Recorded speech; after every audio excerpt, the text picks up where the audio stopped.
There are concerns that large numbers of child slaves trafficked from Vietnam and China could be working on cannabis farms in London.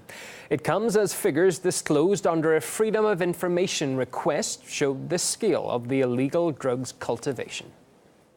The high number of cannabis farms across London and trafficking of Vietnamese children to work in them is extremely worrying. Potentially thousands of children and young people are being trafficked from Vietnam and exploited by ruthless criminal gangs.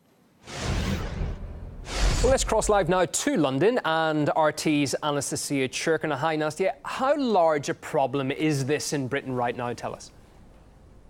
Well, Yunan, the situation seems to be pretty dire. Indeed, this issue of cannabis farms, human trafficking and child slavery yet again comes to the forefront in London, as this data from Scotland Yard following a Freedom of Information request revealed that hundreds of cannabis farms have been discovered in the British capital in recent years. And specifically, that number is said to be at 314. That's one farm every 2 days from January 2016 until April this year. And of course, this is a number that's likely to change as the year unravels. And what makes these matters worse is certainly concerns about who it is that's being to work at these farms or factories, as they're described. We do know that experts from campaign groups have been raising red flags about this issue for at least a decade now, with headlines circulating in the British press on and off throughout recent years, trying to raise attention to this issue. However,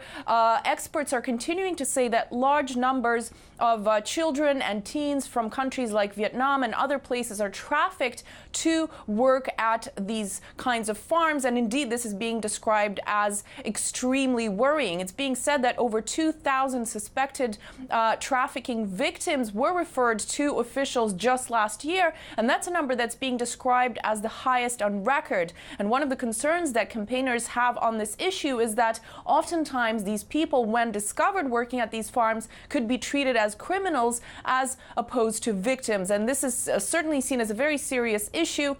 We have sent out requests to the Home Office, to the Metropolitan Police and anti-trafficking groups such as Anti-Slavery International. So we will be certainly updating this report once we hear back from them on this topic.